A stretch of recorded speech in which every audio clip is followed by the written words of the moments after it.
diyaarad sidee ciidamo kamid ah kuwa sida gaarka u tababaran ee kumaandoosta Gorgor iyo kuwa booliiska Haramcad ayaa laga dejiyay garoonka diyaaradaha Ugaas Khaliif ee magaalada Beledweyne xarunta gobolka Hiiraan.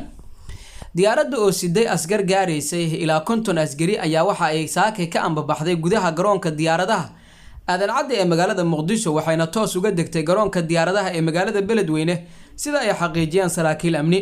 ciidamadan waxay hordhac u yihiin sida aan ogaanay ilaa 400 oo asgari oo dawladda Soomaaliya u qorshaysay inay geyso magaalada Beledweyne oo haatan ka taagan tahay xiisad xoogan.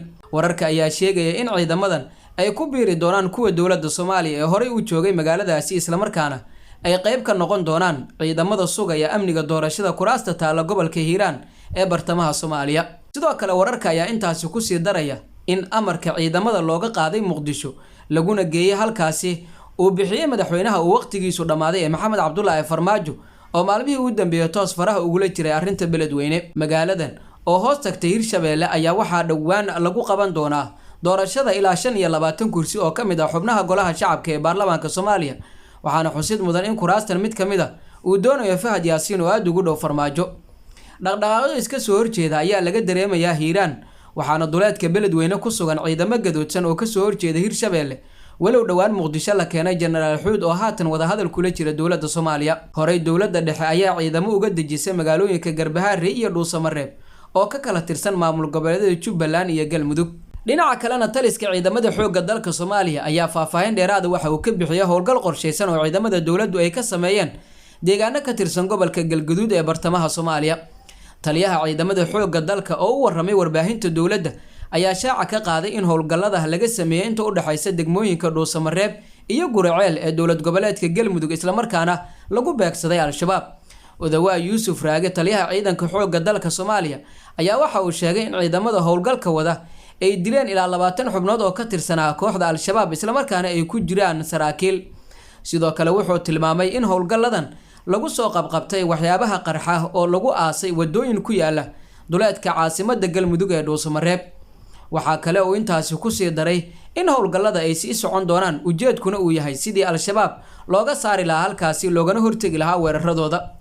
howlgalladan ayaa ku soo aadaya iyada oo shalay dagaal toos ah iyo qarax khasaare geysta oo ka dhacay nawaaxiga magaalada Dhuusamareeb, wuxuuna khasaare ka soo gaaray ciidamada dawladda federaalka ah ee Soomaaliya ee ka howlgala halkaasi.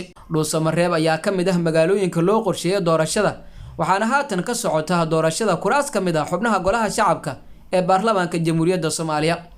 maalmihii u dambeeyay ayaa waxa ciidamada huwanta ay kordhiyeen dagaalka ka dhan ah Al-Shabaab ee ka socda gobolada Galgaduud iyo Mudug ee bartamaha Soomaaliya. ugu dambeyntiina madaxweynaha dawlad goboleedka Jubbaland Axmed Maxamed Islaam Axmed Madoobe ayaa ka dhabeeyay ballantii ay isla galeen isaga iyo madaxweynaha Koonfur Galbeed Soomaaliya Cabdicasiis Xasan Maxamed Laftagareen taasoo la xiriirdhay kala bedelashada 2 kursi oo kala taala Kismaayo iyo Baydhabo. doorasho kamid ah kuraasta golaha shacabka oo maanta lagu qabtay magaalada Kismaayo waxaa mid kamid ah lagu doortay Xasan Xuseen Maxamed Xasan Eelay oo ah wasiirka gaadiidka Koonfur Galbeed Soomaaliya, wuxuuna ku soo baxay kursiga hoob 126 oo horey ugu fadhiyay Maxamed Xasan Idriis Gani. Xasan Eelay ayaa helay 74 cod halka musharaxii la tartamay Cabdiraxmaan Macalin Xuseen oo isna helay 21 cod. sidoo kale waxaa halaabay 5 cod. tani ayaa ka dhigan in Axmed Madoobe uu ka soo baxay balantii uu la galay Cabdicasiis Laftagareen oo horey ugu booqday magaalada Kismaayo ee xarunta ku meel gaarka ah maamulka Jubbaland sabab la xiriira doorashada kursigaasi.